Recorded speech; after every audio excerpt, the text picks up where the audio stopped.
Alors que j'étais sur le point de récupérer mon sac à main oublié, le directeur du restaurant m'a saisi la main, a verrouillé la porte de son bureau et a chuchoté, le visage pâle, « S'il vous plaît, soyez forte, madame. Ne criez pas et ne vous évanouissez pas après avoir vu les images de vidéosurveillance. » Ce que mon mari a fait dans cette vidéo m'a fait tomber à genoux, toute force ayant quitté mon corps. Ce soir-là, l'atmosphère à l'intérieur du restaurant 5 étoiles, situé au cœur de l'exclusif Upper East Side de Manhattan, était chaleureuse et agréable. Des lustres en cristal projetaient une lumière dorée qui se reflétait magnifiquement sur la porcelaine fine et les verres en cristal étincelant.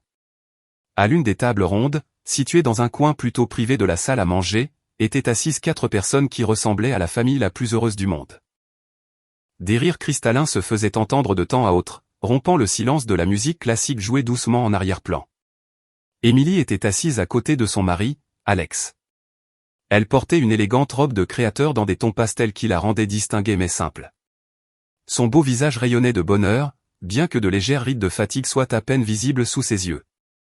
Ce soir était spécial car ils célébraient leur 3e anniversaire de mariage. C'était aussi une petite fête de remerciement car la santé d'Émilie s'était progressivement améliorée après s'être fréquemment plainte de violents maux de tête au cours du mois passé.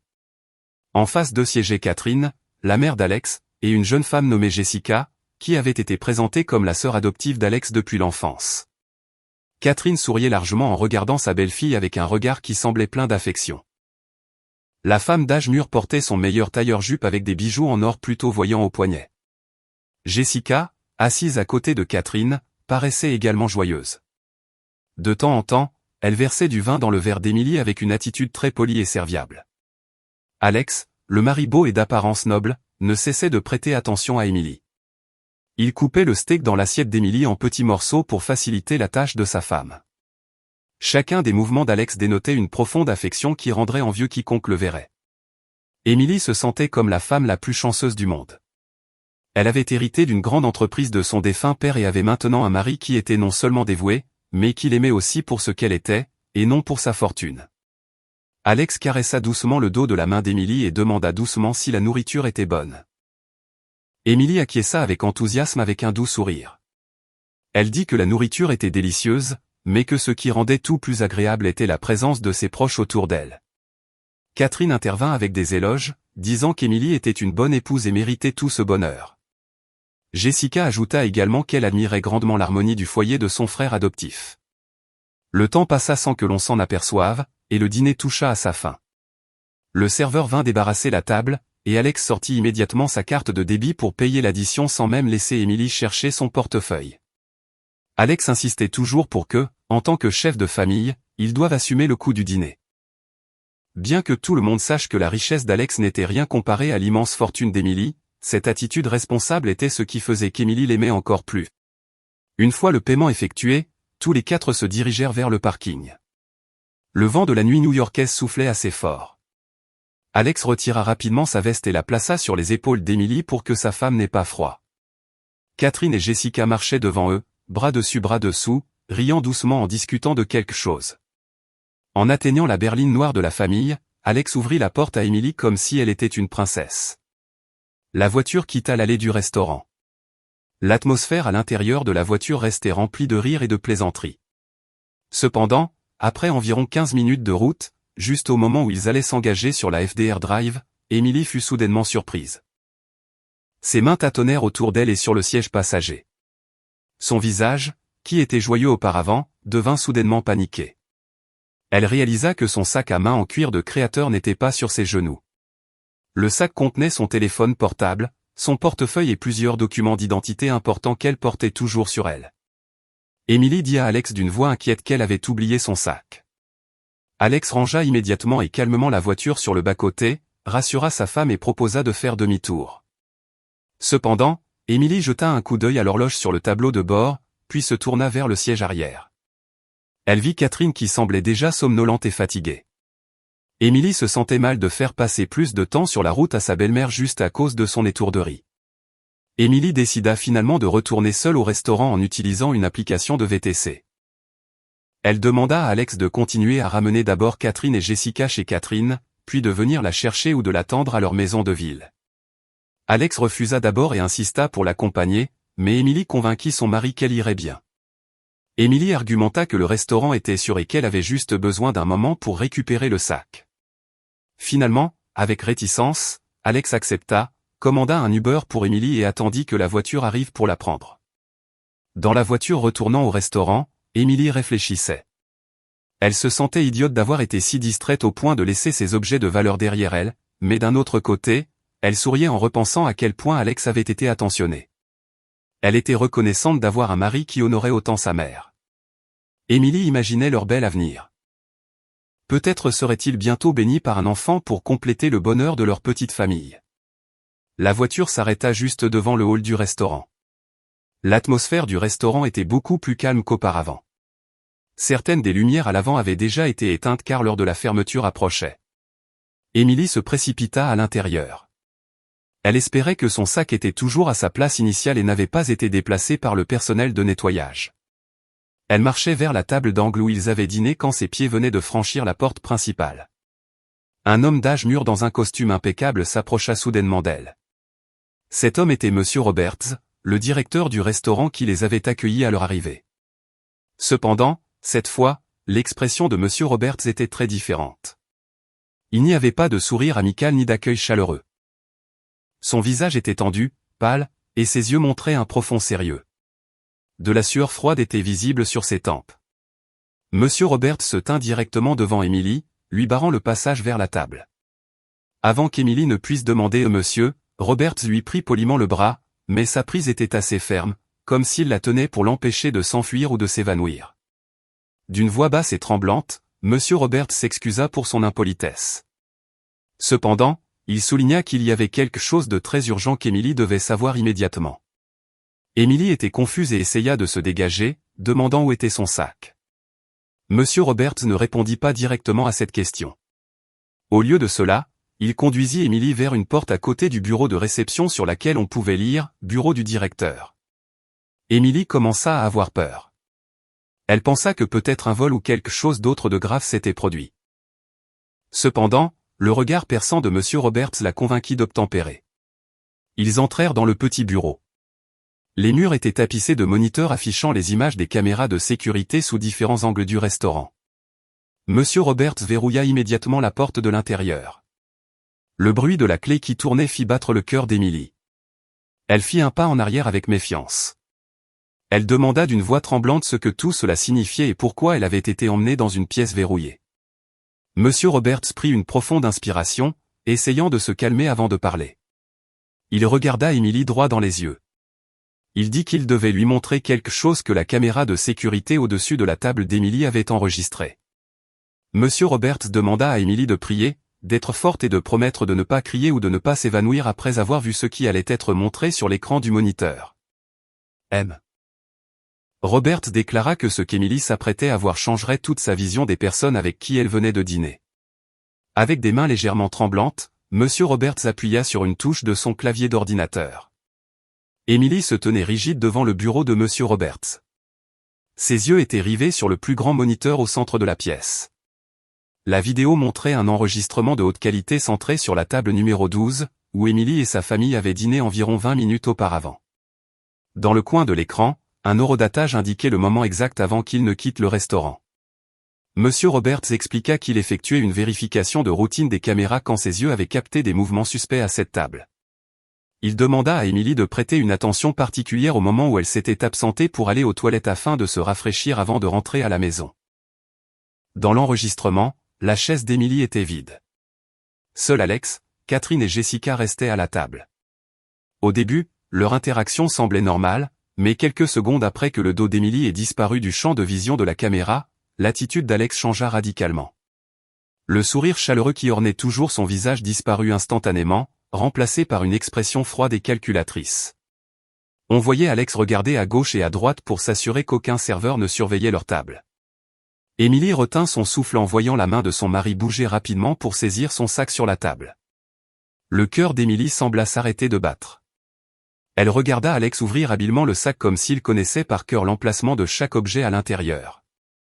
Alex en sortit un petit flacon blanc. Émilie le reconnut.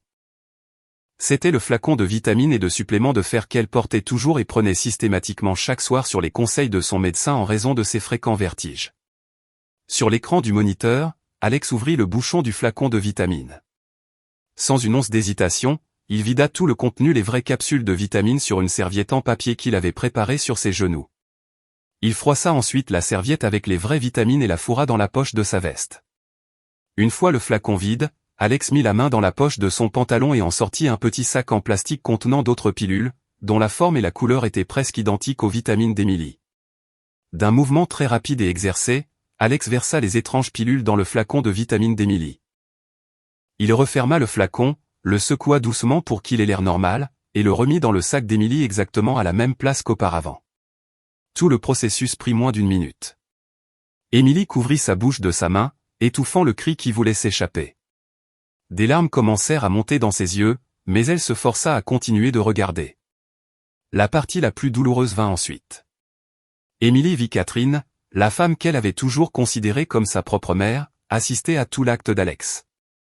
Au lieu de l'interdire ou d'être choquée, Catherine se couvrit la bouche en étouffant un rire. Le corps de Catherine tremblait de gaieté. Puis Catherine fit un geste qui fit bouillir le sang d'Emily. La vieille femme inclina la tête, roula des yeux vers l'arrière et bougea ses mains de manière désordonnée, imitant les mouvements d'une personne mentalement dérangée ou désorientée. Catherine montra la chaise vide d'Emily tout en continuant d'imiter les gestes d'une folle. On vit Jessica, la douce sœur adoptive, pencher son visage près de l'oreille d'Alex. Bien qu'aucun son ne puisse être entendu de l'enregistrement de sécurité, les mouvements des lèvres et l'expression faciale de Jessica montraient un soutien total. On vit même Jessica tapoter fièrement l'épaule d'Alex, comme pour louer le succès d'un grand plan. Tous les trois levèrent leur verre et firent un toast discret juste avant qu'Emily ne réapparaisse en venant de la direction des toilettes dans l'enregistrement vidéo. La vidéo se termina. L'écran du moniteur s'éteignit. Le bureau de Monsieur Roberts tomba dans un silence terrifiant. Seul le doux ronronnement du climatiseur et la respiration saccadée d'Emily pouvaient être entendus. Emily sentit son monde s'effondrer. Ses jambes devinrent faibles et elle faillit s'écrouler, si ce n'était sa prise sur le bord du solide bureau en bois devant elle. Elle se sentait étourdie, nauséeuse et trahie de la manière la plus vile qui soit. Le mari, la belle-mère et la belle-sœur qu'elle soutenait et aimait s'avéraient être une meute de loups déguisés en agneaux. Monsieur Roberts tira rapidement une chaise et invita Emily à s'asseoir. Il sortit ensuite un petit flacon du tiroir de son bureau et le plaça devant Emily. C'était le flacon de vitamines original d'Emily. Monsieur Roberts expliqua qu'après le départ de la famille d'Emily, il avait immédiatement ordonné au personnel de nettoyage de vérifier les poubelles des toilettes des hommes car il avait vu Alex s'y rendre avant de partir. Ils avaient trouvé la serviette froissée avec les vraies vitamines qu'Alex avait jetées.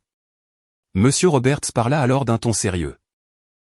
Il dit qu'il avait une formation en pharmacie avant de changer de carrière pour la gestion de restaurants. Il expliqua que les pilules qu'Alex avait mises dans le flacon d'Emily n'étaient pas un poison qui tuerait instantanément, mais un type de drogue illégale appartenant à la catégorie des psychotropes puissants. Ce médicament a des effets secondaires terribles s'il est consommé régulièrement par une personne en bonne santé. Les effets incluent des hallucinations visuelles et auditives, une anxiété excessive, de la paranoïa, de la confusion, et même une perte de contact avec la réalité.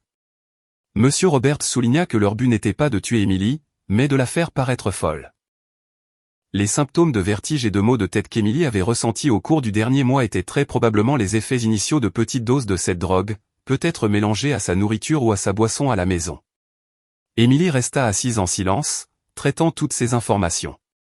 Les pièces des événements étranges de ces dernières semaines commençaient à s'assembler dans son esprit. Elle entendait souvent des chuchotements la nuit qu'elle pensait être des hallucinations. Elle avait souvent l'impression qu'il y avait des ombres de personnes dans les coins de la pièce. Elle oubliait souvent où elle mettait les choses. Il s'avérait que tout cela n'était pas dû à la maladie, mais à une manipulation chimique introduite dans son corps par la personne qui dormait à côté d'elle chaque nuit. Alex voulait la rendre folle. Emily réalisa le motif derrière tout cela. Si Emily était déclarée mentalement incompétente, médicalement ou légalement, alors le droit de gérer tous ses actifs d'entreprise et l'héritage de son père tomberait entre les mains de son tuteur le plus proche, son propre mari. Il voulait se débarrasser d'Emily et profiter de sa richesse sans avoir à devenir des meurtriers. Le plan était si propre et si diabolique. Soudain, le téléphone portable d'Emily, qu'elle avait posé sur la table, vibra bruyamment. Le nom de mon mari apparut sur l'écran avec une photo de profil d'un Alex souriant largement. Emily fixa le téléphone avec un regard perdu, déchiré entre la haine et le dégoût. Elle ne voulait pas répondre. Elle voulait s'enfuir. Elle voulait crier. Elle voulait signaler cela à la police dès maintenant. Cependant, Monsieur Roberts retint la main d'Emily qui s'apprêtait à refuser l'appel. Il secoua doucement la tête. Il conseilla à Emily de ne pas être imprudente. Si Emily les affrontait maintenant sans préparation adéquate, il pourrait nier. Il pourrait se débarrasser des preuves. Et Emily qui était sous l'influence des drogues, si elle les avait déjà prises auparavant serait facilement accusée d'avoir une crise ou d'être hystérique. La position d'Emily serait faible aux yeux de la loi. Sans preuve concrète en dehors de cet enregistrement de sécurité, Monsieur Roberts dit à Emily de répondre au téléphone et d'agir aussi normalement que possible. Il demanda à Emily de commencer la meilleure performance de sa vie. Emily devait prétendre qu'elle ne savait rien. Emily devait leur faire croire que leur plan se déroulait sans accroc. De cette façon, Emily pourrait rassembler plus de preuves et renverser la situation le moment venu. Emily prit une profonde inspiration, essuya brusquement ses larmes et ajusta son ton pour qu'il n'ait pas l'air tremblant. Elle appuya sur le bouton vert de l'écran du téléphone et le porta à son oreille. La voix d'Alex vint de l'autre bout, pleine d'une fausse inquiétude qui sonnait maintenant de manière écœurante aux oreilles d'Emily. Alex demanda si Emily avait trouvé son sac et si elle avait besoin qu'on vienne la chercher. Emily répondit d'une voix qu'elle fit paraître un peu faible, mais calme. Elle dit que le sac avait été retrouvé, laissé au bureau de réception. Elle dit qu'elle attendait une voiture pour rentrer à la maison et dit à Alex de ne pas s'inquiéter. Emily raccrocha rapidement le téléphone avant que ses émotions n'explosent. Elle regarda Monsieur Roberts et hocha la tête fermement. Monsieur Roberts tendit le flacon de vraie vitamine à Emily et lui dit de le garder précieusement comme preuve comparative. Il rappela également à Emily de prendre le flacon qui était maintenant dans son sac, celui contenant les drogues hallucinogènes, mais de ne jamais les prendre réellement. Emily prit son sac, que Monsieur Roberts avait mis en sécurité dans le tiroir inférieur du bureau. Elle serra le sac contre elle, non par peur de perdre ses affaires, mais comme un bouclier. Ce soir-là, Emily quitta le bureau de Monsieur Roberts. Non plus comme une épouse naïve et faible, elle partit avec le feu de la colère brûlant dans sa poitrine, mais soigneusement caché derrière un visage calme. La guerre avait commencé, et Emily jura qu'elle ne les laisserait pas gagner. Elle retournerait dans la maison qui ressemblait maintenant à un nid de serpents, prête à jouer son rôle dans cette pièce mortelle. L'Uber transportant Emily s'arrêta juste devant la grille de la maison de ville à 2 étages qui avait été son foyer avec Alex. La maison paraissait majestueuse et confortable avec un petit jardin à l'avant, symbole de succès et de bonheur conjugal que les gens voyaient de l'extérieur. Mais pour Emily, ce soir, ce bâtiment ne ressemblait plus à un foyer ou à un refuge sûr, la maison semblait maintenant être une scène géante froide et sombre, pleine de pièges prêtes à l'engloutir tout entière. Emily paya le chauffeur et resta un moment devant la porte principale, prenant une profonde inspiration pour calmer son cœur qui battait toujours la chamade. Elle devait entrer là-dedans, faire face aux personnes qui voulaient la détruire, et prétendre qu'elle ne savait rien. Emily ouvrit la porte de la maison avec son double des clés. L'atmosphère dans le salon semblait calme. Les lumières principales avaient été tamisées, laissant une lueur douce et chaude.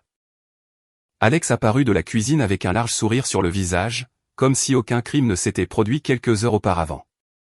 L'homme accueillit Emily avec une éreinte chaleureuse, un geste qui normalement faisait qu'Emily se sentait aimée, mais qui maintenant ne lui envoyait que des frissons de dégoût dans le dos. Alex demanda d'un ton doux si Emily se sentait plus calme maintenant qu'elle avait récupéré son sac. Emily força un léger sourire sur ses lèvres figées. Elle hocha lentement la tête et dit qu'elle était juste un peu fatiguée par l'aller-retour au restaurant. Alex conduisit immédiatement Emily au canapé du salon. Avec une aisance exercée, il prit un verre d'eau tiède qui était déjà sur la table à côté du flacon de vitamine même qu'Emily avait vu dans les images de sécurité. Alex prit le flacon, en fit sortir une pilule dans sa paume et l'offrit à Emily. L'homme dit qu'Emily devrait prendre sa vitamine pour que sa tête ne lui fasse pas mal demain matin. Il rappela à Emily d'un ton plein d'affection que sa santé était sa priorité absolue. Emily regarda la petite pilule dans sa paume. Ce minuscule objet était l'arme que son mari utilisait pour lui arracher sa santé mentale morceau par morceau. D'un mouvement de main très rapide et prudent, Emily porta le verre à ses lèvres. Elle mit la pilule dans sa bouche mais ne l'avala pas. Elle cacha la pilule sous sa langue. Puis elle but beaucoup d'eau pour convaincre Alex qu'elle avait avalé le médicament. Alex la regardait attentivement, s'assurant que sa femme buvait réellement la mixture malfaisante. Après avoir vu le verre vide, Alex sourit de satisfaction et caressa la tête d'Emily, louant son épouse obéissante. Emily s'excusa immédiatement pour aller dans la chambre principale, utilisant l'excuse de vouloir se reposer bientôt. En atteignant la salle de bain à l'intérieur de la chambre principale, Émilie recracha immédiatement la pilule dans un mouchoir et la jeta dans les toilettes. Elle s'aspergea le visage d'eau froide, regardant son reflet dans le miroir. Son visage était pâle, mais ses yeux irradiaient une forte détermination. Elle ne pouvait pas être faible. Émilie quitta la salle de bain et s'allongea sur le bed, prétendant fermer les yeux. Peu de temps après, Alex entra dans la pièce, embrassa brièvement le front d'Émilie et chuchota « Bonne nuit ». Alex quitta à nouveau la pièce, fermant doucement la porte, laissant Émilie seule dans l'obscurité. Émilie attendit environ 10 minutes jusqu'à ce qu'elle soit sûre qu'Alex ne reviendrait pas. Elle sortit lentement du lit sans faire le moindre bruit. Ses pensées s'envolèrent vers les événements étranges qu'elle avait vécus au cours du dernier mois. Chaque nuit, alors qu'elle commençait à s'endormir, elle entendait souvent des chuchotements doux appelant son nom, des bruits de bébés qui pleurent ou des murmures d'une source peu claire. Ces bruits étaient ce qui la faisait souvent se réveiller, trempée de sueur froide et de peur, poussant Alex et Catherine à insister de plus en plus sur le fait qu'elle était très stressée ou perturbée par des choses surnaturelles. Ce soir, Émilie était déterminée à trouver la source de ce son. Elle alluma la lampe de poche de son téléphone portable et commença à vérifier chaque coin de la pièce. Elle vérifia sous le lit, le placard, même les bouches d'aération. Rien. Son regard tomba alors sur un grand tableau orné suspendu au mur juste en face de son lit. Le tableau était un cadeau de Catherine il y a 2 mois. Émilie s'approcha du tableau. Avec précaution, elle souleva le lourd cadre du mur. Son soupçon sauvage était correct. Caché derrière le cadre en bois au dos se trouvait un petit objet noir carré avec un voyant indicateur rouge clignotant très faiblement. C'était un mini haut-parleur sans fil. L'objet était fixé avec un adhésif puissant et caché très proprement. Émilie sentit son sang bouillir. Il s'avérait que les chuchotements fantomatiques qui l'avaient tourmenté n'étaient pas le produit de son esprit malade, mais des enregistrements vocaux diffusés périodiquement par son propre mari via cet appareil. Alex allumait délibérément cet appareil pendant les heures de sommeil d'Émilie pour perturber ses cycles de repos et créer l'illusion d'hallucinations auditives. Émilie photographia l'appareil comme preuve, puis remit le tableau à sa position d'origine pour qu'Alex ne soupçonne rien. La curiosité d'Émilie n'était toujours pas satisfaite. Elle entendit des voix faibles venant du rez-de-chaussée, marchant sur la pointe des pieds et pieds nus. Émilie quitta la chambre.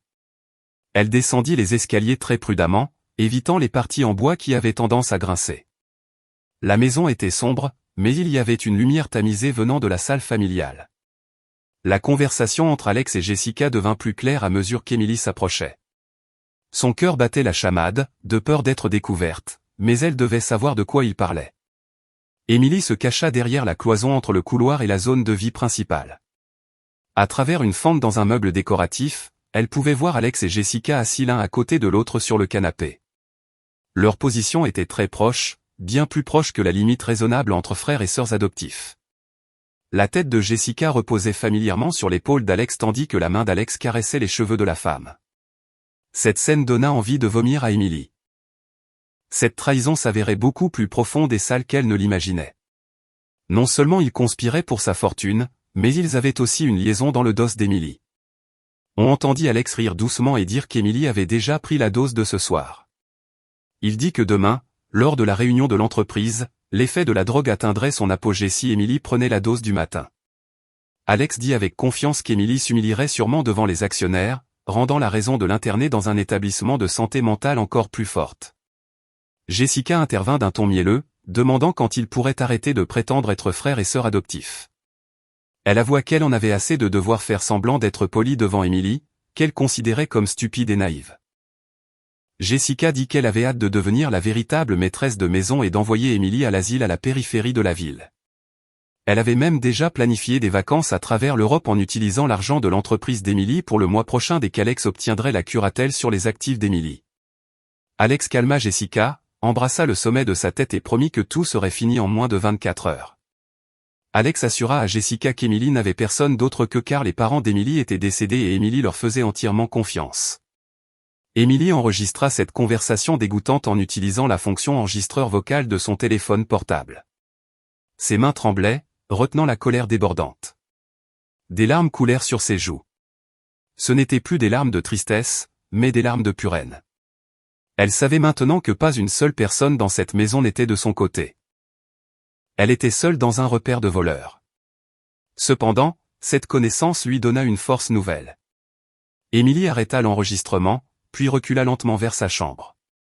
Elle se mit au lit, remonta la couverture et fixa le plafond sombre. Elle ne dormirait pas cette nuit. Elle élaborerait un plan de contre-attaque. Demain matin, la véritable guerre commencerait. La lumière du soleil matinal perça à travers les fentes des rideaux de la chambre, réveillant Émilie, qui n'avait pas vraiment dormi du tout. Ses yeux semblaient lourds, mais son esprit était aussi aiguisé qu'un rasoir. Elle entendit la voix d'Alex venant de la salle de bain. Il était temps pour Émilie de commencer ses représailles. Émilie gémit doucement en se tenant la tête, prétendant venir de se réveiller dans un état chaotique. Elle s'assit sur le bord du lit, son corps délibérément un peu instable.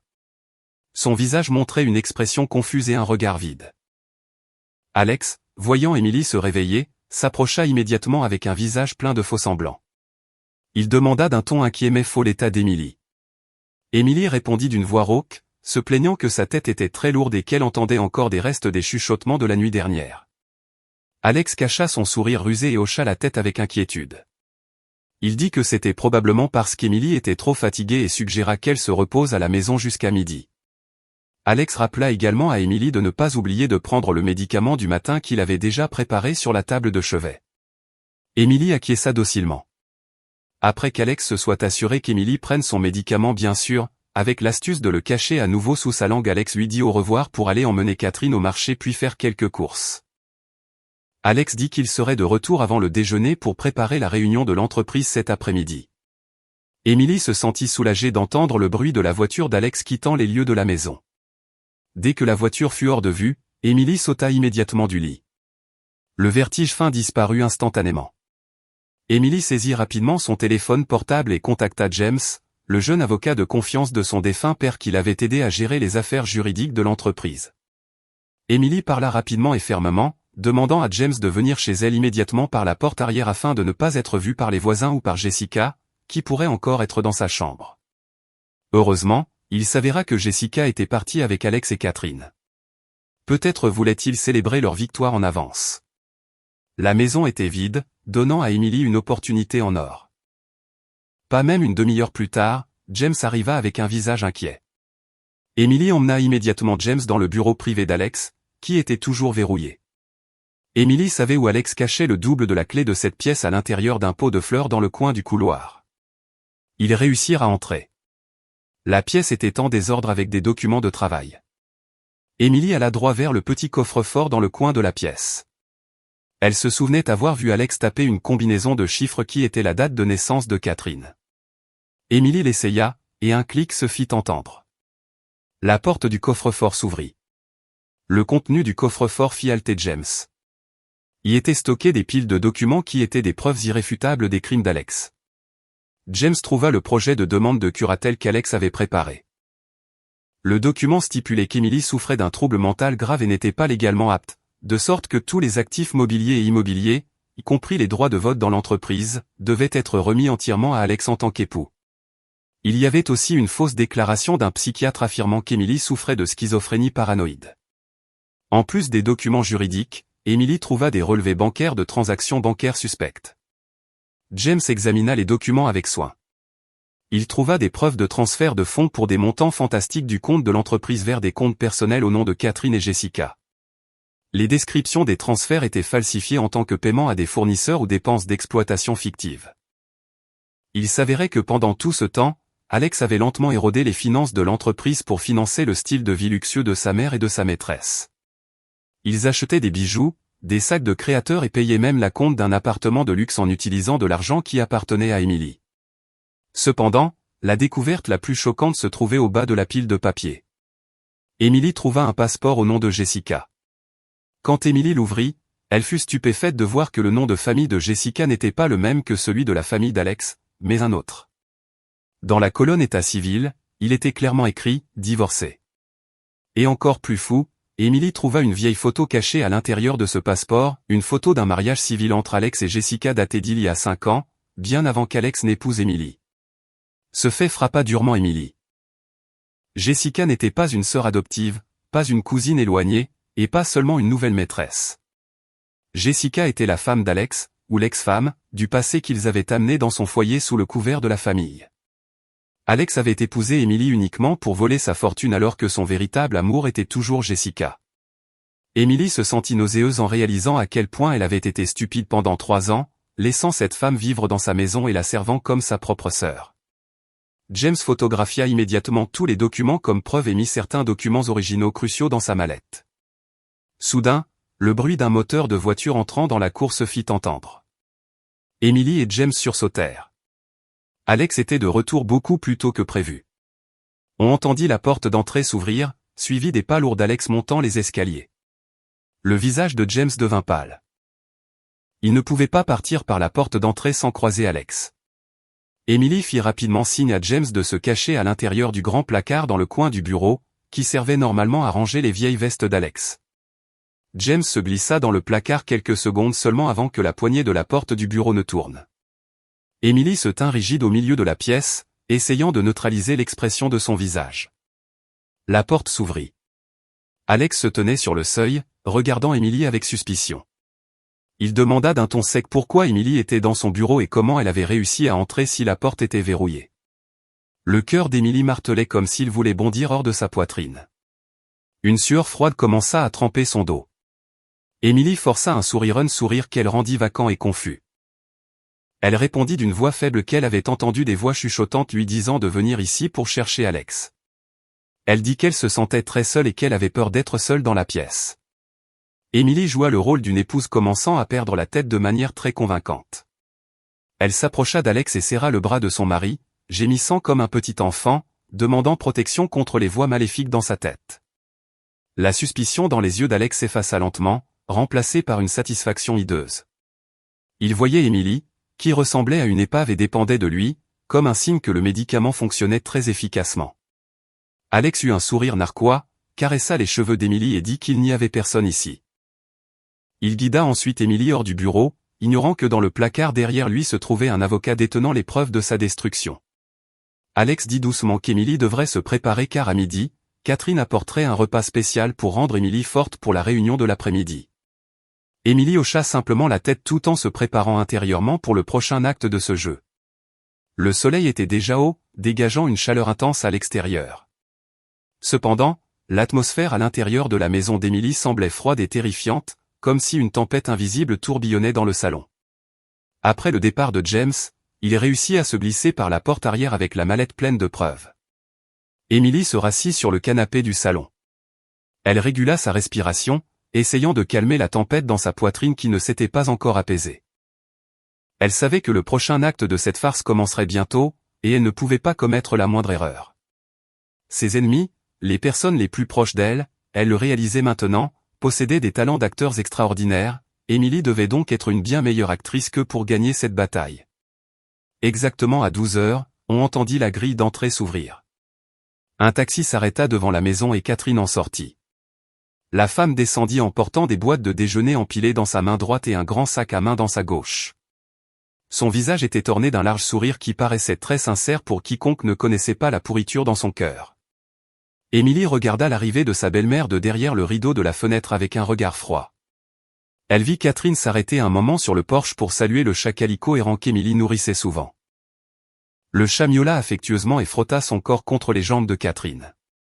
Mais Catherine écarta simplement le chat d'un coup de pied doux pour le chasser de son chemin, une expression de dégoût traversant son visage avant de reprendre une expression douce en saisissant la poignée de la porte. Emily retourna immédiatement à sa position sur le canapé, serrant fort un coussin et affichant un visage apathique avec un regard légèrement perdu. La porte s'ouvrit et la voix perçante de Catherine remplit instantanément la pièce. Elle salua Emily avec un terme d'affection qui donna la nausée à Emily. Catherine s'approcha, posa ses affaires sur la table et s'assit juste à côté d'Emily. Elle caressa la joue d'Emily avec ses mains qui semblaient rudes mais chaudes, demandant comment allait sa belle-fille préférée aujourd'hui. Emily répondit d'une voix faible, disant que sa tête semblait encore lourde et que son monde semblait tourner, exactement comme le script souhaité par la famille de son mari. Catherine hocha la tête avec inquiétude, disant qu'il était normal qu'Emily se sente ainsi parce qu'elle était malade. Puis elle ouvrit les boîtes de déjeuner. L'arôme parfumé d'un ragoût de bœuf riche et épicé remplit instantanément la pièce. C'était un plat qu'Emily adorait. Auparavant, Émilie aurait été ravie si Catherine lui avait apporté ce ragoût, pensant que c'était une forme d'affection de belle-mère. Mais aujourd'hui, cet arôme sentait la mort. Émilie savait très bien que ce déjeuner était une partie cruciale du plan d'Alex et de sa famille. L'assemblée des actionnaires devait se tenir cet après-midi-là, et ils avaient besoin d'Émilie dans un état chaotique, hallucinant, ou du moins inconscient, pour qu'Alex puisse prendre le contrôle de la réunion sous le prétexte de la santé mentale de sa femme. Catherine prit habilement une assiette dans la cuisine et servit du riz et le ragoût encore chaud. La sauce était épaisse. La viande semblait tendre.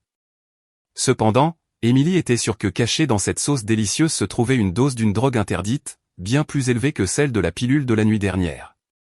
Catherine offrit l'assiette à Émilie, l'amadouant pour qu'elle mange et reprenne des forces. Elle dit qu'elle avait cuisiné cela spécialement depuis tôt le matin, juste pour Émilie, afin que l'esprit d'Émilie puisse être plus calme et qu'elle n'entende plus de voix étranges. Ces paroles douces sonnaient comme du venin de serpent mortel. Émilie regarda l'assiette avec doute. Elle devait trouver un moyen de se débarrasser de cette nourriture sans être découverte. Elle ne pouvait pas refuser catégoriquement car Catherine la forcerait sûrement. Elle pourrait même la nourrir de force sous prétexte de prendre soin d'elle. Émilie réfléchit rapidement, puis se pressa le ventre et grimaça de douleur. Elle dit à Catherine qu'elle se sentait nauséeuse si elle devait manger dans ce salon étouffant. Elle demanda la permission de manger sur la terrasse arrière pour avoir de l'air frais afin de ne pas vomir. Catherine sembla réfléchir un instant, regardant Émilie avec un regard interrogateur, mais finit par hocher la tête. Catherine proposa même d'aller chercher de l'eau froide à la cuisine. Émilie ne gaspilla pas cette occasion en or. Dès que le dos de Catherine disparut derrière le mur de la cuisine, Émilie se précipita vers la porte vitrée qui reliait le salon à la terrasse arrière. Là, le chat Calico que Catherine avait chassé plus tôt était assis, attendant des restes. Avec des mains tremblantes mais des mouvements rapides, Émilie vida tout le contenu de l'assiette de ragoût dans le bol de nourriture du chat dans un coin de la terrasse. Le chat affamé dévora le ragoût avec gourmandise. Émilie racla son assiette pour la nettoyer, ne laissant qu'une petite tache de sauce sur les bords pour donner l'impression qu'elle l'avait mangé avec appétit. Émilie s'assit ensuite dans la chaise en osier sur la terrasse, régula sa respiration et afficha un visage rassasié. Quelques instants plus tard, Catherine arriva avec un verre d'eau froide. Elle sourit largement en voyant l'assiette vide d'Émilie. Le visage de la vieille femme dégageait une satisfaction qu'elle ne pouvait cacher. Elle félicita Émilie d'avoir mangé de bon cœur et dit que le médicament dans ce ragoût agirait sûrement bientôt pour guérir Émilie. Émilie sourit juste légèrement. Intérieurement, elle confirmait les paroles de sa belle-mère. Le médicament agirait, oui, mais pas sur elle. 15 minutes passèrent. Émilie et Catherine étaient toujours assises et discutaient sur la terrasse. Catherine commença à poser des questions sur le coffre-fort dans le bureau d'Alex, essayant de soutirer des informations à Émilie. Émilie connaissait-elle la combinaison? Émilie fit semblant d'être oublieuse et hébétée. Soudain, leur conversation fut interrompue par un bruit horrifiant. Le chat Calico qui avait mangé le ragoût bondit soudainement haut dans les airs comme si quelque chose l'avait piqué. Le chat retomba mal, puis commença à courir sans but, s'écrasant contre le mur, les pots de fleurs et les pieds de chaise avec force. Le miaulement du chat se transforma en un long cri déchirant. On aurait dit qu'il souffrait d'une douleur ou d'une peur extrême. Les yeux du chat étaient écarquillés et sauvages. Ses pupilles se dilatèrent jusqu'à couvrir presque tout le globe oculaire. Le pauvre animal tournait en rond, chassant sa propre queue à grande vitesse. Puis il tomba, roulant et convulsant sur le sol de la terrasse. De la mousse blanche sortait de sa bouche. La scène était si horrible et choquante.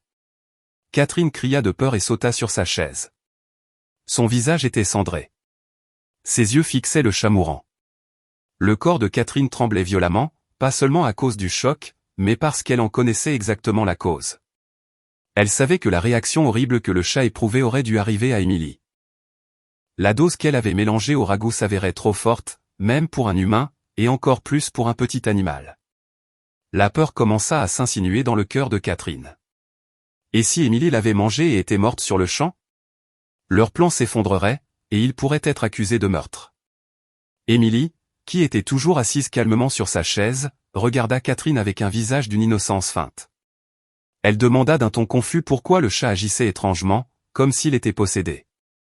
Émilie s'approcha même du chat, qui commençait maintenant à faiblir et ne présentait plus que de légers tressaillements, et dit que peut-être le chat avait mangé quelque chose de toxique dehors.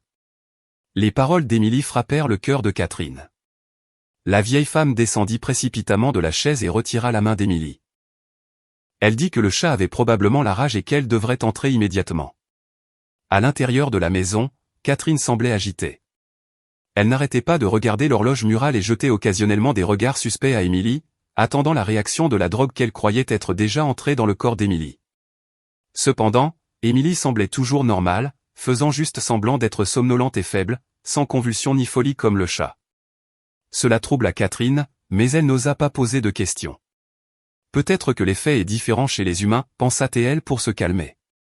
Peu de temps après, Alex arriva à la maison avec Jessica. Alex entra d'un pas et d'un visage assuré, portant un costume coûteux qu'il avait acheté avec la carte de crédit d'Émilie. Il interrogea directement sa mère du regard. Catherine hocha légèrement la tête, donnant le signal que la mission du déjeuner avait été accomplie. Alex sourit avec satisfaction, s'approcha d'Émilie, lui caressa la tête et dit qu'il était temps de se préparer pour aller au bureau. Alex dit qu'Émilie devait assister à cette réunion importante par formalité et qu'Émilie ne devrait pas s'inquiéter car il s'occuperait de tout si Émilie ne se sentait pas capable de parler. Émilie obéit sans dire grand-chose. Elle laissa Jessica l'aider à choisir ses vêtements. Jessica choisit des vêtements de couleur un peu terne et arrangea délibérément ses cheveux de manière désordonnée pour que Émilie ait l'air encore plus négligée devant les investisseurs. Émilie regarda son reflet dans le miroir pendant que Jessica l'apprêtait avec un sourire moqueur. Dans le miroir, Émilie vit le regard d'un guerrier prêt à tirer son épée. Elle les laissa l'habiller comme une poupée brisée parce que plus elle paraîtrait brisée maintenant, plus sa résurgence serait dramatique plus tard. Alors qu'Alex lui prenait le bras pour se diriger vers la voiture, Émilie jeta un coup d'œil vers la terrasse arrière. Le pauvre chat ne bougeait plus, devenant une victime innocente de la cruauté de la famille de son mari. Émilie se promit dans son cœur que la souffrance du chat serait payée intégralement aujourd'hui. Le trajet jusqu'à l'immeuble de bureau appartenant à la famille d'Émilie sembla très long et tendu.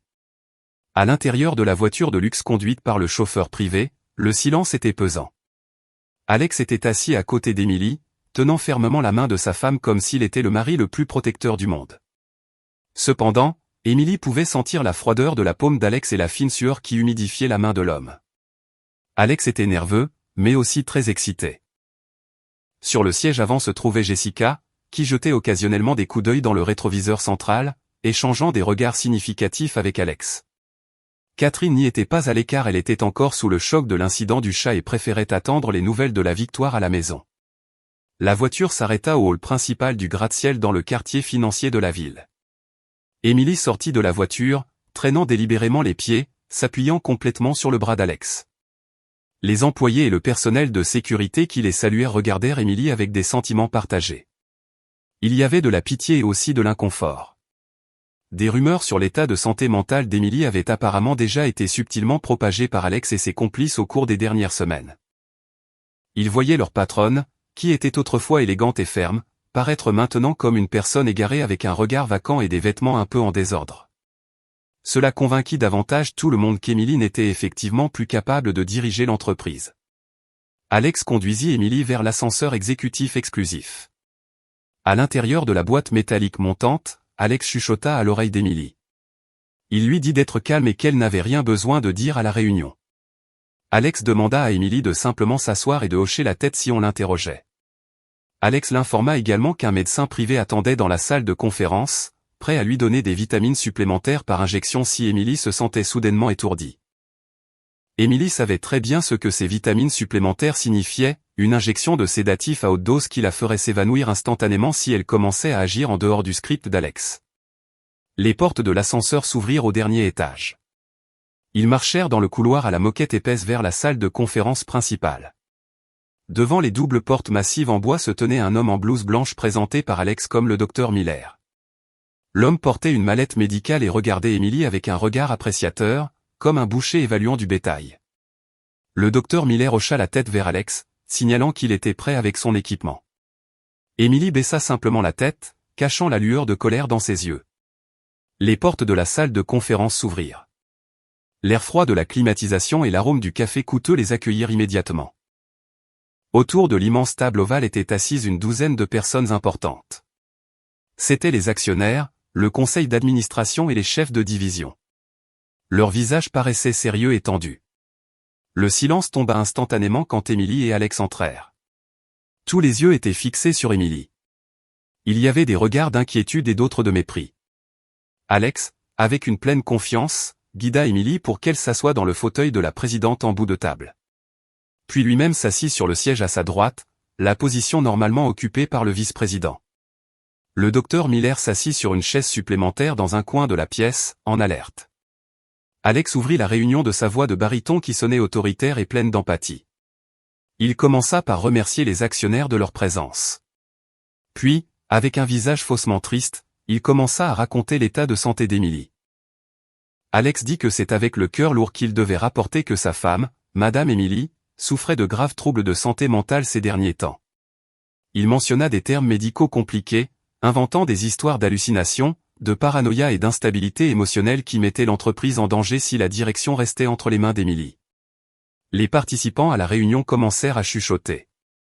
Certains hochaient la tête comme pour confirmer les rumeurs qu'ils avaient entendues. Alex continua son discours, disant que pour sauver l'entreprise de la destruction due à des décisions irrationnelles, lui, en tant qu'époux légal et tuteur le plus proche, proposait de reprendre temporairement toute l'autorité et les droits de vote d'Émilie par le biais du mécanisme légal d'une mise sous tutelle.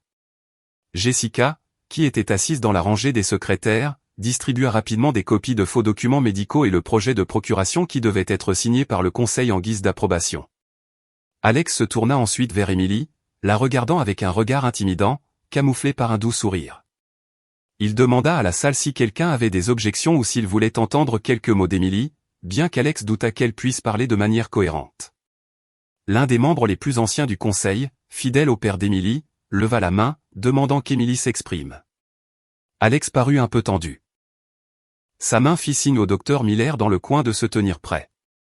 Alex approcha le micro de la bouche d'Émilie et chuchota doucement, « Dis que tu es d'accord, chérie, ou le docteur te fera l'injection tout de suite. » C'est alors qu'Émilie leva le visage.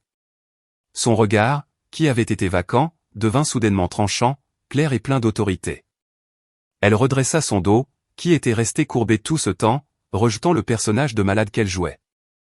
Elle écarta la main d'Alex tenant le micro et en prit fermement le contrôle. Ce changement drastique fit sursauter Alex de surprise. Le docteur Miller, qui était sur le point de se lever, se figea devant le regard perçant d'Émilie. Émilie ouvrit la bouche, et sa voix sonna forte, ferme et tout à fait saine. Il n'y avait aucun tremblement de peur ou de confusion. Elle salua toutes les personnes présentes avec une salutation polie mais digne. « Bonjour, mesdames et messieurs. Je vous remercie de votre sollicitude concernant ma santé. Cependant, je veux corriger une erreur fatale que mon mari vient de communiquer. » Émilie marqua une pause un instant, laissant la tension envahir toute la pièce. Alex commença à transpirer froidement. Son visage devint pâle. Il essaya d'interrompre Émilie, disant qu'elle délirait, mais Émilie leva la main, un geste de commandement si fort qu'Alex se tut. « Je ne suis pas folle, » continua Émilie, sa voix résonnant dans toute la salle. « Je ne suis pas malade. Je n'ai pas d'hallucination. Et je suis pleinement consciente de ce qui se passe dans cette pièce. Ce que vous avez vu comme des symptômes de maladie mentale tout ce temps est en réalité le résultat d'une tentative systématique de m'empoisonner en utilisant des drogues psychotropes illégales. » La salle de conférence éclata en un vacarme. Les actionnaires se regardèrent avec choc. Alex paniqua et se leva, criant qu'Émilie faisait une crise et qu'elle délirait. Il ordonna au docteur Miller d'agir immédiatement pour sécuriser la patiente. Le docteur Miller s'avança avec la seringue, mais avant que l'aiguille ne puisse toucher la peau d'Émilie, les portes de la salle de conférence s'ouvrirent brusquement. James entra, flanqué de 2 agents de la NIP en uniforme et de M. Roberts, le gérant du restaurant. Émilie se leva de sa chaise, fixant Alex, qui tremblait maintenant de peur. « Ce n'est pas moi qui ai besoin d'un docteur, Alex, dit Émilie, pointant le visage de son mari du doigt. C'est toi qui as besoin d'un avocat. » Et elle désigna les actionnaires. « Vous avez tous besoin de voir qui sont les vrais parasites qui rongent cette entreprise. James, s'il te plaît, allume le projecteur. » Le grand écran blanc derrière Émilie descendit lentement. Alex essaya de courir vers l'ordinateur portable connecté au projecteur pour débrancher le câble, mais son chemin fut bloqué par la police. Il était acculé, piégé dans la toile qu'il avait lui-même tissée. Émilie sourit légèrement, un sourire froid de victoire. Cette réunion décisive marquait certainement une fin, non pas la chute d'Emily, mais la fin de la mascarade pourrie de son mari. L'écran du projecteur s'alluma intensément, prêt à afficher la vérité qui détruirait la vie d'Alex pour toujours. Le bourdonnement du projecteur nouvellement allumé semblait très fort. Dans le silence de mort de la pièce, la lumière blanche éclatante frappa le large écran s'étendant derrière Emily, créant une silhouette de la femme qui apparaissait droite et inébranlable. Alex, sa position bloquée par 2 policiers, ne pouvait que rester pétrifié avec un visage pâle. Il voulait crier pour arrêter tout cela, mais sa langue semblait engourdie, comme si une grosse pierre bloquait sa gorge. Des gouttes de sueur froide de la taille de grains de maïs commencèrent à apparaître sur son front, trempant le col de sa chemise coûteuse. Il savait très bien ce qui allait apparaître sur cet écran, un enregistrement du passé qu'il pensait être enterré en toute sécurité avec la mémoire perdue d'Emily. Emily fit signe de la main à James, qui était près de l'ordinateur portable. James hocha fermement la tête et appuya sur le bouton de lecture. La première vidéo qui apparut était l'enregistrement de la caméra de sécurité du restaurant où ils avaient dîné. La qualité d'image nette permettait à tout le monde dans la pièce de voir clairement les visages des personnes présentes. Les actionnaires, qui étaient auparavant dubitatifs et confus, se penchèrent maintenant en avant, plissant les yeux pour voir les détails de l'événement réel. Sur l'écran, la table familiale apparemment harmonieuse était visible. On voyait Emily se lever de sa chaise et se diriger vers les toilettes. Ce moment était le début de tout le crime. Les mouvements d'Alex dans la vidéo étaient si clairs et irréfutables. Il regardait à gauche et à droite comme un voleur amateur puis saisissait rapidement le sac à main de sa femme. Un halètement collectif de choc fut entendu parmi les participants à la réunion lorsqu'ils virent Alex vider le contenu du flacon de vitamine d'Emily et le remplacer par des pilules étranges qu'il sortait de la poche de son pantalon. Cette action était si planifiée, si froide, et menée par un homme qui venait de faire l'éloge de sa femme devant ce forum même comme étant le mari le plus attentionné. L'image du mari aimant qu'Alex avait construite tout ce temps avait disparu. Ce qui était sur l'écran n'était qu'un escroc rusé empoisonnant sa propre partenaire. La vidéo continua, montrant d'autres scènes douloureuses. Le visage de Catherine apparut en gros plan sur l'écran lorsque la caméra fit un zoom numérique. Grâce à l'équipe médico-légale engagée par James, la vieille femme, connue pour être religieuse, fut vue riant de bon cœur tout en imitant les mouvements d'une femme folle, se moquant de sa belle-fille absente. On voyait aussi clairement Jessica apporter son soutien, tapotant l'épaule d'Alex avec fierté. La vidéo était muette, sans son, mais leur langage corporel criait haut et fort la conspiration maléfique qu'ils menaient. La salle de conférence se transforma en une clameur. Des murmures de colère et d'incrédulité commencèrent à se faire entendre. Certains membres du conseil secouaient la tête avec dégoût, regardant Alex comme s'il était de la boue collée à leurs chaussures. Alex essaya de se défendre au milieu du chaos. Il cria d'une voix rauque et tremblante, essayant de convaincre les gens que la vidéo était le résultat d'une manipulation informatique. Il accusa Emily d'avoir payé des experts en technologie pour le diffamer. Il insista sur le fait que c'était une fausse vidéo, une vidéo faite avec l'intelligence artificielle pour ruiner sa crédibilité en tant que dirigeant d'entreprise. Cependant, Emily ne lui laissa aucune chance de respirer. Elle ordonna immédiatement à James de lire le deuxième fichier. Cette fois, ce n'était pas une vidéo, mais un enregistrement audio. Un bref son de friture fut entendu. Puis, la voix d'Alex apparut très distinctive, nette, claire et indéniable. C'était l'enregistrement de la conversation entre Alex et Jessica dans le salon la nuit précédente, qu'Emily avait enregistrée alors qu'elle était cachée derrière le mur. La voix d'Alex sonnait arrogante et pleine de rire, disant qu'Emily avait déjà pris le poison et deviendrait bientôt folle. On entendait Alex se vanter de son plan d'enfermer Emily dans un asile pour pouvoir contrôler tous les actifs de l'entreprise. La voix de Jessica fut également entendue, intervenant d'un ton flatteur, parlant de leurs vacances en Europe et de leur mariage officiel après s'être débarrassés d'Emily. Leurs paroles cruelles résonnèrent dans chaque recoin de la pièce, rebondissant sur les murs lambrissés de bois, blessant les oreilles de quiconque écoutait. Cette confession de péché sortait de leur propre bouche, brisant toutes les accusations de manipulation d'Alex. Aucune technologie ne pouvait imiter l'intonation de la haine et de l'avidité avec une telle précision. Le visage de Jessica, assise au dernier rang, était maintenant aussi blanc qu'une feuille de papier. Elle essaya de baisser la tête, cachant son visage sous ses longs cheveux, espérant pouvoir disparaître de la pièce. Cependant, les regards perçants des participants l'écorchaient déjà vive. Emily fit alors un pas en avant, se tenant juste devant l'écran qui montrait encore le visage d'Alex provenant de la vidéo de sécurité. Elle parla d'une voix calme mais emphatique. Elle expliqua que les pilules introduites par son mari étaient des substances psychotropes dangereuses conçues pour endommager le système nerveux et provoquer des hallucinations permanentes si elles étaient consommées en continu. Émilie montra ensuite les résultats de laboratoire qu'elle venait de recevoir ce matin-là, qui prouvaient que les pilules qu'elle avait récupérées dans son sac contenaient ladite substance. Elle montra également les résultats de son propre test sanguin propre, prouvant qu'elle n'avait pas pris la drogue et que son état était parfaitement sain. Avant que le choc des participants ne puisse s'apaiser, James afficha la diapositive suivante. Cette fois, c'étaient des données financières. Des rangées de chiffres et de graphiques s'affichèrent clairement. Des preuves de transfert de centaines de milliers de dollars des comptes de l'entreprise vers les comptes personnels de Catherine et Jessica.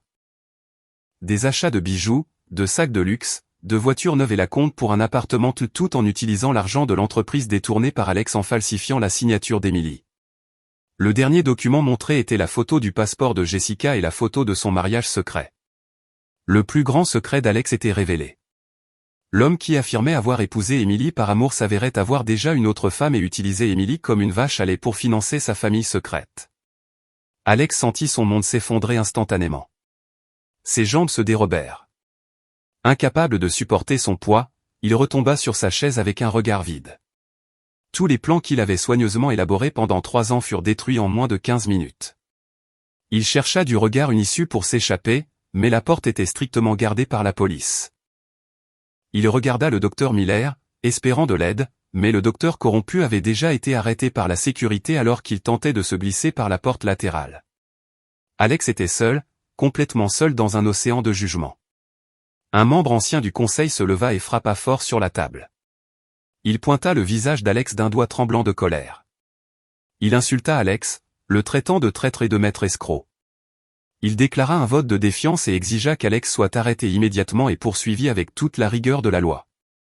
L'atmosphère de la réunion se transforma en un procès public. Des cris de colère étaient dirigés vers Alex et Jessica. Jessica commença à pleurer hystériquement, hurlant qu'elle ne faisait qu'obéir aux ordres d'Alex et ne savait rien, essayant de se sauver en sacrifiant son mari.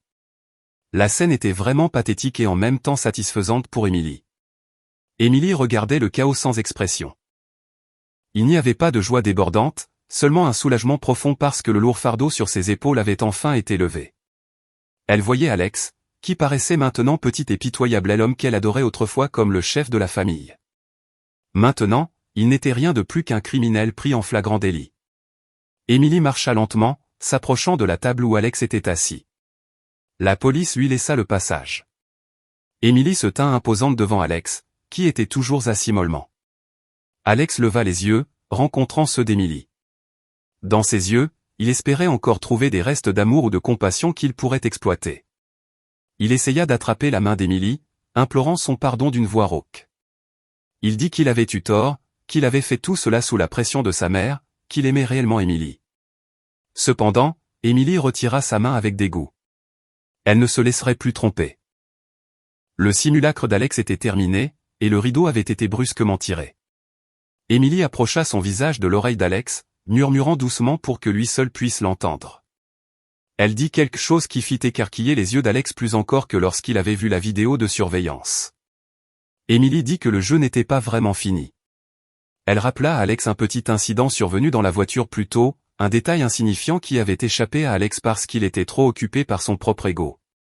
Le murmure d'Emily fut comme la clé qui ouvrit la porte de l'enfer pour Alex, une dernière surprise préparée par Emily en guise de dessert à sa vengeance élégante. Alex resta immobile sur sa chaise, assimilant le murmure d'Emily qui venait de se glisser dans son oreille comme un vent glacial. Les paroles d'Emily tournaient dans sa tête, se superposant au vacarme de la salle de conseil, qui devenait de plus en plus incontrôlable. Emily venait de parler de la bouteille d'eau minérale qu'il avait bu dans la voiture en allant au bureau, la bouteille d'eau minérale qu'Alex croyait scellée et sûre, qu'il avait bu jusqu'à la dernière goutte à cause de la nervosité et de la soif qui le tourmentait avant sa grande performance. Emily fit un pas en arrière, regardant Alex avec un léger sourire lourd de sens. Elle parla de nouveau, cette fois assez fort pour être entendue par James et les policiers à proximité, mais ses paroles restaient intimes et terrifiantes pour Alex. Emily déclara qu'en tant qu'épouse dévouée, elle ne pouvait supporter de voir son mari fatigué et assoiffé. Par conséquent, avant de partir, Emily avait préparé une vitamine spéciale dans l'eau d'Alex, exactement la même vitamine qu'Alex avait préparée pour Emily hier soir et ce matin. La différence était qu'Emily en avait mis une dose beaucoup plus généreuse car elle savait que son mari avait besoin d'un surplus d'énergie pour affronter ce jour de jugement. Alex sentit son cœur s'arrêter un instant. Ses mains touchèrent son propre cou comme s'il voulait vomir l'eau qui s'était déjà mélangée à son sang.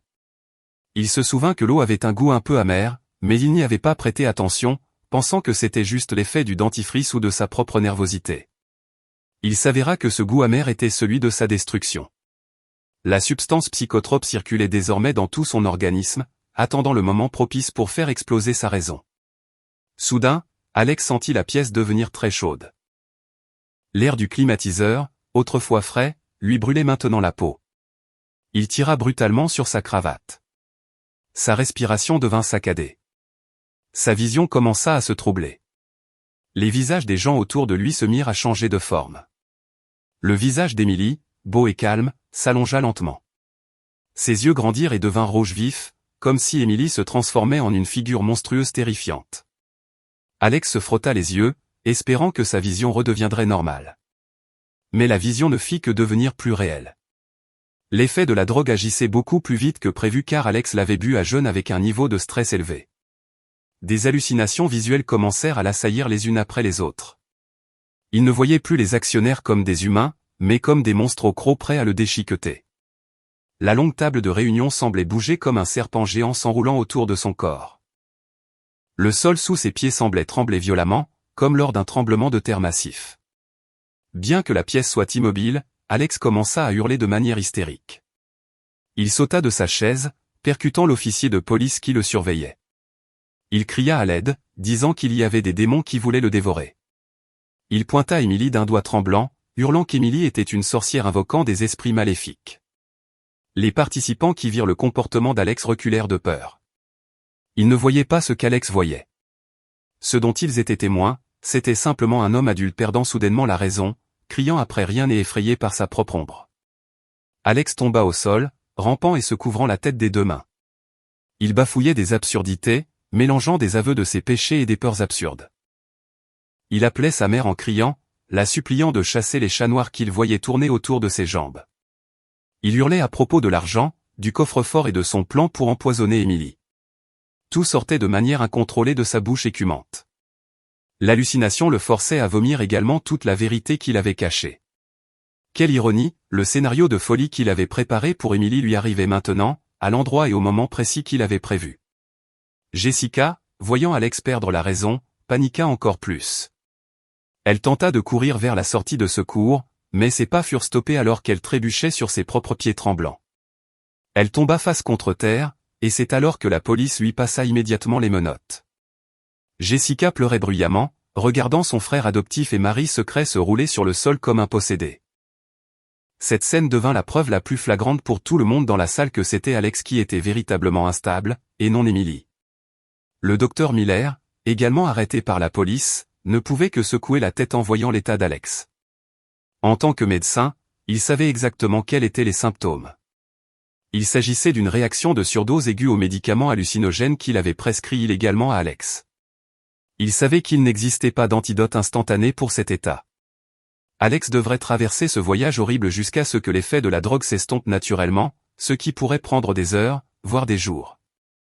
Le médecin baissa la tête de honte, réalisant que sa carrière était terminée. Emily resta immobile au milieu du chaos, comme un pilier de pierre dans la tempête. Elle regardait Alex avec une expression difficile à interpréter. Il y avait de la pitié, mais ce sentiment était étouffé par l'épaisseur de la douleur qu'Alex avait causée.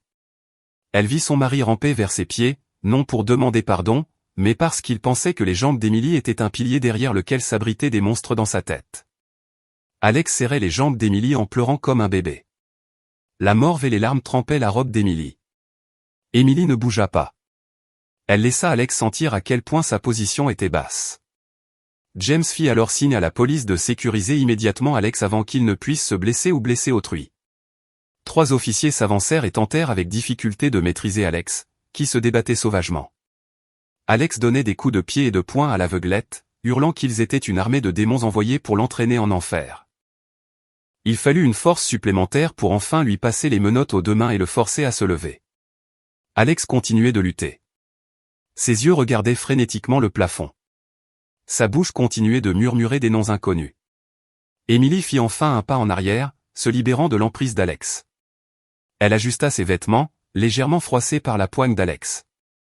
Elle regarda les actionnaires, qui étaient toujours pétrifiés de choc. D'une voix calme et autoritaire, Emily s'excusa pour le désagrément et le drame survenu aujourd'hui. Elle déclara que la réunion serait reportée jusqu'à ce que la situation soit propice et garantit que l'entreprise serait immédiatement nettoyée de tous les éléments criminels qui lui avaient porté préjudice. Alors qu'Alex était traîné hors de la salle par la police, il se retourna pour regarder Emily une dernière fois. Dans la vision hallucinante d'Alex, Emily semblait briller très fort, l'éblouissant, comme si elle était l'ange de la mort qui venait de signer sa sentence. Alex laissa échapper un long cri, un cri de désespoir qui résonna dans le couloir de l'immeuble, marquant la fin de la carrière, de l'ambition et de la raison d'un homme trop cupide dans sa quête du monde et qui en avait oublié le karma. Emily soupira profondément après que la porte de la salle de conseil se fut refermée, emportant les cris d'Alex. Le silence enveloppa de nouveau la pièce. James tapota doucement l'épaule d'Emily, lui apportant son soutien moral. Emily sourit faiblement au jeune avocat. Puis elle regarda Monsieur Roberts, qui se tenait dans un coin. L'homme d'âge mûr hocha la tête avec respect et un sourire fier, comme s'il voyait son élève réussir l'examen le plus difficile de sa vie. Emily savait que sa bataille physique était terminée. Mais la lutte pour reconquérir son cœur et le bon nom de l'entreprise ne faisait que commencer. Mais au moins, le vrai poison humain toxique avait été expulsé de sa vie pour toujours. Le chaos dans la salle de conseil s'apaisa lentement après qu'Alex et Jessica eurent été emmenés de force par la police. L'écho des cris hystériques d'Alex semblait encore flotter dans l'air, laissant une trace d'inquiétude profonde pour quiconque les avait entendus. Emily resta debout à sa place, fixant les doubles portes qui venaient de se fermer. Ses épaules, qui avaient été tendues, commencèrent à se relâcher doucement. Elle prit une profonde inspiration, respirant le parfum de la liberté mêlé au reste de tension autour d'elle. Les actionnaires et le conseil d'administration étaient toujours figés dans le silence, essayant de digérer le drame criminel qui venait de se dérouler sous leurs yeux. Personne n'osait parler jusqu'à ce qu'Emily se retourne et les regarde un à un d'un regard calme mais autoritaire. James, le jeune avocat efficace, prit le contrôle de la situation technique. Il demanda au personnel de sécurité d'ouvrir les fenêtres et d'allumer pleinement les lumières de la pièce pour changer l'atmosphère lugubre. Avec agilité, James distribua des copies des documents originaux, prouvant qu'Emily était la seule propriétaire légitime et qu'elle jouissait de toutes ses facultés mentales. Emily s'adressa ensuite aux personnes présentes, s'excusant une fois de plus pour la perturbation et les assurant que les opérations de l'entreprise se poursuivraient normalement dès demain matin. Elle souligna qu'un audit complet serait mené immédiatement pour retracer chaque centime détourné par son mari. L'attitude professionnelle et forte d'Emily restaura instantanément la confiance des investisseurs. Ceux qui avaient douté d'Emily la regardaient maintenant avec un nouveau respect. Un par un, ils saluèrent Emily, lui offrant leur soutien et condamnant les actes vils d'Alex. Pendant ce temps, dans une autre partie de la ville, une fausse paix enveloppait encore la luxueuse maison où Catherine attendait des nouvelles. La femme était assise, détendue, sur le canapé du salon, dégustant un thé chaud et sucré avec des biscuits. Ses pieds étaient posés sur la table basse, une habitude sale qu'elle n'avait jamais osé avoir quand Emily était à la maison. Son visage était rayonnant, imaginant qu'à ce moment précis, son fils dirigeait vaillamment la réunion après avoir envoyé la belle-fille qu'elle considérait comme stupide dans un asile. Dans son esprit, Catherine avait déjà dressé une nouvelle liste de courses. Elle voulait acheter une parure de bijoux en diamant qu'elle avait vue hier, et peut-être rénover sa chambre pour la rendre plus luxueuse. Catherine jeta un coup d'œil à l'horloge murale. La réunion devait être terminée maintenant. Elle saisit son téléphone portable, avec l'intention d'appeler Alex ou Jessica pour apprendre la nouvelle de leur victoire. Mais avant que ses doigts ne puissent presser le bouton d'appel, un grand fracas retentit à la porte d'entrée. Ce n'était pas le coup poli d'un invité, mais des coups rudes et des cris fermes ordonnant aux occupants de la maison de sortir. Le cœur de Catherine fit un bond. La tasse de thé dans sa main glissa et se brisa sur le sol, renversant le liquide brun collant sur le tapis coûteux. Un mauvais pressentiment l'assaillit instantanément, mais son ego refusait d'y croire. Elle pensa qu'il s'agissait peut-être de collecteurs de dettes pour les cartes d'Alex qui s'étaient trompés d'adresse. D'un pas tremblant et le visage colérique, Catherine se dirigea vers la porte. Elle avait l'intention de réprimander quiconque osait déranger son confort. Cependant, lorsqu'elle ouvrit la porte, les insultes restèrent bloquées dans sa gorge. Devant elle se tenaient 3 officiers de police en uniforme et 2 détectives en civil. Derrière eux, Une voiture de patrouille avec ses gyrophares bleus était visible, attirant l'attention des voisins qui commençaient à sortir de chez eux pour regarder. Catherine fit un pas en arrière, le visage pâle comme un cadavre, demandant en bégayant ce qu'il voulait dans la maison de gens respectables. L'un des officiers montra le mandat d'arrêt et de perquisition.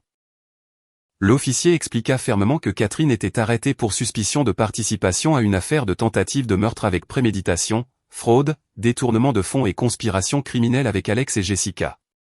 Catherine hurla de manière hystérique. Elle nia catégoriquement les accusations. Elle cria qu'elle était une mère dévouée et qu'elle ne pouvait pas faire une telle chose. Elle commença à pleurer bruyamment, essayant de manipuler la compassion des officiers, mais la police resta de marbre. Ils entrèrent dans la maison et commencèrent à fouiller chaque pièce. Dans la chambre de Catherine, la police trouva des preuves indéniables. Cachés dans le tiroir de son armoire se trouvaient plusieurs coffrets de bijoux de luxe dont les reçus d'achat étaient au nom de l'entreprise d'Emily. Ils trouvèrent également plusieurs flacons de remèdes à base de plantes qui s'avérèrent être mélangés à de la poudre sédative, reste de la mixture qu'elle donnait à Emily. Plus accablant encore, dans la poubelle de la cuisine, la police trouva un contenant de morora et des restes de nourriture pour chat, identiques à ceux qui avaient été trouvés dans l'estomac du chat mort sur le patio arrière. Apparemment, la femme de ménage à temps partiel venue cet après-midi-là avait vu le chat mort et l'avait signalé au gardien de sécurité du quartier, qui était devenu un témoin supplémentaire pour la police. Catherine fut traînée hors de la maison, menottée. Elle se débattait, insultant Emily et la traitant de fille ingrate. Les voisins, devant qui elle se vantait toujours de sa fausse richesse, la regardaient maintenant avec dégoût et moquerie. La honte que Catherine ressentait était bien plus douloureuse que les menottes en métal qui serraient ses poignets. Elle fut mise dans la voiture de police comme une vulgaire criminelle. Ses rêves de vie luxueuse s'étaient brisés en un instant, remplacés par l'image de barreaux froids et sombres. Au poste de police, Emily arriva accompagnée de James pour faire une déposition supplémentaire. Emily vit Jessica être interrogée dans une salle dotée d'un miroir sans teint. La jeune femme, autrefois élégante et arrogante, semblait maintenant dans un état désastreux. Son maquillage était strié de larmes. Ses cheveux étaient emmêlés et ses yeux gonflés. En voyant Emily passer dans le couloir, Jessica se leva et frappa contre la vitre, appelant à l'aide. Elle supplia Emily de retirer les plaintes. Jessica soutint qu'elle ne faisait que suivre les ordres d'Alex, qu'elle était menacée et qu'elle voulait en réalité prévenir Emily mais qu'elle avait eu peur. Emily lui jeta un regard fugace, sans expression, et poursuivit son chemin. Elle savait que c'était des larmes de crocodile. Jessica était le cerveau derrière l'idée des vacances et les détournements de fonds, tout aussi maléfiques qu'Alex. James apporta ensuite la nouvelle qui fit désespérer encore plus les suspects. Tous les actifs d'Alex, y compris la voiture qu'il remboursait, ses comptes bancaires personnels et ses investissements frauduleux, avaient été officiellement gelés par les autorités. James avait également déposé une plainte au civil pour saisir les biens personnels de Catherine et Jessica afin de couvrir les pertes de l'entreprise, qui s'élevaient à des millions de dollars. Cela signifiait qu'elle n'allait pas seulement pourrir en prison, mais qu'elle tomberait aussi dans une pauvreté absolue. Il n'y aurait pas d'argent pour des avocats coûteux ni pour une vie confortable en cellule. Ce soir-là, Emily retourna dans sa grande maison. La maison était maintenant vide et silencieuse. Il n'y avait plus les rires fins de Catherine, plus les plaintes géniales de Jessica, et plus les salutations manipulatrices d'Alex. Emily s'assit sur le canapé du salon, l'endroit même où on lui avait si souvent menti. Elle regarda autour de la pièce qui semblait maintenant très vaste. Au début, la solitude s'insinua, mais peu à peu ce sentiment se transforma en une tranquillité extraordinaire. Elle avait l'impression de venir de guérir d'une maladie chronique mortelle. Emily ferma les yeux, laissant couler une larme non de tristesse pour la perte de son mari, mais comme un moyen de libérer les émotions liées aux souffrances qu'elle avait endurées. Cette nuit-là, pour la première fois en 3 ans, Emily put dormir profondément sans peur, sans murmure dans les murs, et sans somnifère. Elle dormit dans l'étreinte de la vérité qu'elle avait conquise. Un mois s'était écoulé depuis que la grande tempête avait frappé la vie d'Emily. Le temps, bien qu'il avance lentement, commençait à guérir les blessures invisibles. La ville avait repris sa routine, et les noms d'Alex et de sa famille faisaient la une des journaux locaux comme le scandale de fraude familiale le plus honteux de l'année. Cependant, comme toute nouvelle sensationnelle, l'attention du public se déplaça lentement, laissant les coupables récolter la tempête qu'ils avaient semée dans le silence et la souffrance, loin des caméras. Ce matin-là, Emily était assise dans son fauteuil de bureau. La lumière matinale filtrait à travers la grande fenêtre derrière elle, créant un halo de lumière qui semblait la faire rayonner. Elle portait un élégant tailleur bleu marine. Son visage paraissait frais et beaucoup plus sain qu'il y a un mois. Il n'y avait plus de cernes sous ses yeux et ses joues avaient un éclat naturel. Emily lisait le rapport final remis par James. Le rapport contenait le résumé du verdict du tribunal et l'état des saisies d'actifs des condamnés. Un léger sourire apparut sur ses lèvres en lisant le sort de ceux qui avaient tenté de la détruire. Alex fut condamné à 12 ans de prison pour de multiples chefs d'accusation, tentative de meurtre avec préméditation, falsification de documents, détournement de fonds et usage de stupéfiants. En raison de son état mental gravement endommagé par la surdose lors de son arrestation, Alex dut purger le début de sa peine dans l'unité psychiatrique d'une prison de haute sécurité. Le rapport mentionnait qu'Alex criait souvent seul la nuit, appelant Emily et sa mère tour à tour, vivant dans une peur permanente des monstres qu'il avait lui-même créés. L'homme qui adorait tant son apparence n'était plus que la peau et les os, le crâne rasé et le regard égaré. Il avait tout perdu, son allure, sa raison et sa liberté. Jessica reçut une peine de 8 ans. Sa culpabilité fut prouvée dans la falsification d'identité, de passeport et d'état civil, ainsi que dans la complicité des crimes d'Alex. Dans la prison pour femmes, Jessica, habituée à une vie facile, devint une cible pour les autres détenus. Les dernières nouvelles disaient qu'elle devait travailler à la blanchisserie de la prison, lavant les vêtements des autres prisonnières avec ses mains délicates qui ne touchaient autrefois que des sacs de créateurs. Elle pleurait souvent en réclamant de la crème pour le visagette, demande ridicule que personne n'écoutait. Le sort de Catherine ne fut pas moins tragique. Bien qu'elle n'ait pas été emprisonnée aussi longtemps qu'Alex en raison de son âge, elle reçut 5 ans, mais la punition sociale et économique fut bien plus douloureuse. Sa maison de luxe fut saisie et vendue aux enchères. Tous ses bijoux et articles de luxe furent confisqués. Maintenant, Catherine n'avait plus rien du tout. James dit que même les parents éloignés ne voulaient pas lui rendre visite ou l'aider par honte. La vieille femme, obsédée par le statut, passait maintenant ses vieux jours derrière les barreaux, seule, marquée comme une mère ayant échoué à élever son fils et comme une belle-mère malfaisante. Emily ferma le dossier et le rangea dans le tiroir. Elle ne ressentait pas une satisfaction explosive, mais une gratitude tranquille. La justice avait été rendue parfaitement. Emily se leva de sa chaise et prit son sac à main, le même sac qu'elle avait oublié ce soir-là, mais maintenant elle le tenait d'une poigne ferme. Elle avait un rendez-vous important pour déjeuner aujourd'hui, non pas avec des clients, mais avec quelqu'un qui lui avait sauvé la vie. La voiture d'Emily traversa les rues de Manhattan vers le restaurant où tout avait commencé. Le restaurant semblait plus animé que d'habitude. Depuis que l'affaire d'Emily avait éclaté, la réputation du restaurant avait grimpé en flèche, car il était considéré comme ayant un système de sécurité avancé et une gestion intègre qui protégeait ses clients. Emily entra avec un étrange sentiment de nostalgie. Elle ne ressentait plus ni peur ni traumatisme. Ce lieu était témoin de la trahison, mais aussi de sa renaissance. Monsieur Roberts l'attendait déjà à la même table, la numéro 12, mais cette fois elle n'était dressée que pour 2. Monsieur Roberts accueillit Emily avec un sourire chaleureux et sincère, non pas le sourire formel d'un directeur, mais celui d'un ami. Emily lui rendit son sourire et salua Monsieur Roberts avec gratitude. Ils s'assirent l'un en face de l'autre. Sur la table se trouvaient déjà des plats spéciaux préparés par le chef selon les instructions de Monsieur Roberts. Emily ouvrit la conversation en faisant part de son intention. Elle sortit une épaisse enveloppe de son sac. À l'intérieur ne se trouvait pas de l'argent, mais un acte. Emily expliqua qu'elle venait de racheter une participation majoritaire dans le restaurant à l'ancien propriétaire qui prenait sa retraite. Et en tant que nouvelle propriétaire, la première décision d'Emily fut de nommer Monsieur Roberts directeur de l'exploitation avec une part importante du capital. Emily voulait que Monsieur Roberts gère entièrement le restaurant car elle savait qu'il était entre les mains de la personne la plus honnête et la plus dévouée. Monsieur Roberts fut stupéfait, les larmes aux yeux. Il ne s'attendait pas à ce que sa bonté en sauvant une cliente porte de tels fruits. Il refusa doucement au début, estimant que c'était trop. Mais Emily insista. Elle dit que Monsieur Roberts lui avait non seulement sauvé la vie du poison, mais qu'il avait aussi sauvé son avenir du poison de la vie. Sans M. Roberts consultant les caméras et osant agir, Emily serait peut-être aujourd'hui dans un asile, véritablement folle à cause des médicaments. Finalement, Monsieur Roberts accepta l'offre avec émotion. Ils trinquèrent avec des verres de jus d'orange naturel, une boisson saine et pure, sans poison, sans tromperie. Emily leva son verre, regarda Monsieur Roberts et dit doucement, à une nouvelle vie et aux bonnes personnes que Dieu envoie juste à temps. Monsieur Roberts hocha fermement la tête à Madame Emily, la femme la plus forte que j'ai jamais rencontrée. Le déjeuner se poursuivit au milieu des rires.